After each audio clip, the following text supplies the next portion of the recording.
Takže na tento projekt budeme potrebovať mikrokontroler ESP32, modul joysticku, 6 káblikov so samičími koncami a napájací mikro USB kábel. Fungovať to bude tak, že mikrokontroler nám bude cez sériový port odosielať informácie ohľadom polohy joysticku do počítača. Zapojenie máme nasledovné.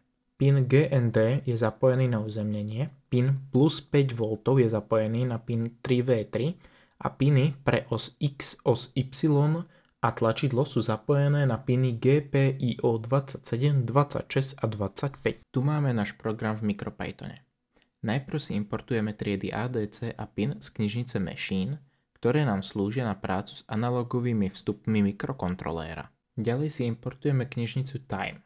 Následne si vytvoríme objekty ADC pre piny GPIO 27 pre os X a GPIO 26 pre os Y. Taktiež si nastavíme útlm na 11 dB na osi X a Y, čo umožňuje merať vyššie napätie na vstupe. A nakoniec si vytvoríme nekonečný cyklus, ktorý bude opakovane čítať a vypisovať aktuálne analogové hodnoty u os X a Y každú desatinu sekundy. Ďalej tu máme program v Pythone. Tento program slúži na virtualizáciu pohybu joysticku pripojeného k počítaču cez sériový port.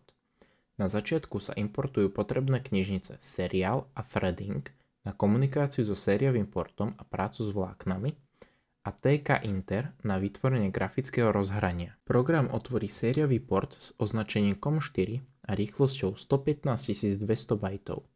Následne vytvorí hlavné okno aplikácie s názvom Joystick plátno o veľkosti 800x600 pixelov. Na toto plátno nakreslí modrý kruh s polomerom 20 pixelov, ktorý reprezentuje aktuálnu polohu joysticku.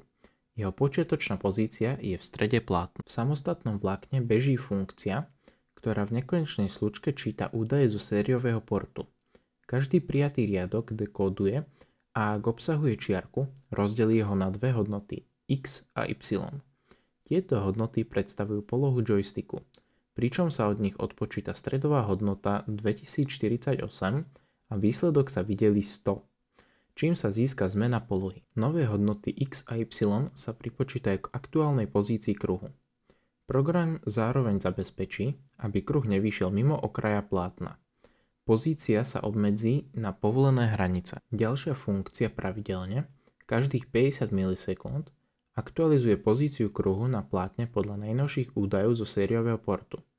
Celý program beží dovtedy, kým používateľ nezatvorí okno aplikácie.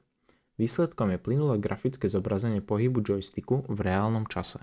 Tu vidíme, ako pri pohybe joystickom sa modrý kruh v grafickom okne hýbe do toho istého smeru ako joystick, ale zároveň sme mohli vidieť závod tohto joysticku nazývanú stick drift, pretože sa kruh hýbe aj bez našej interakcie s joystickom.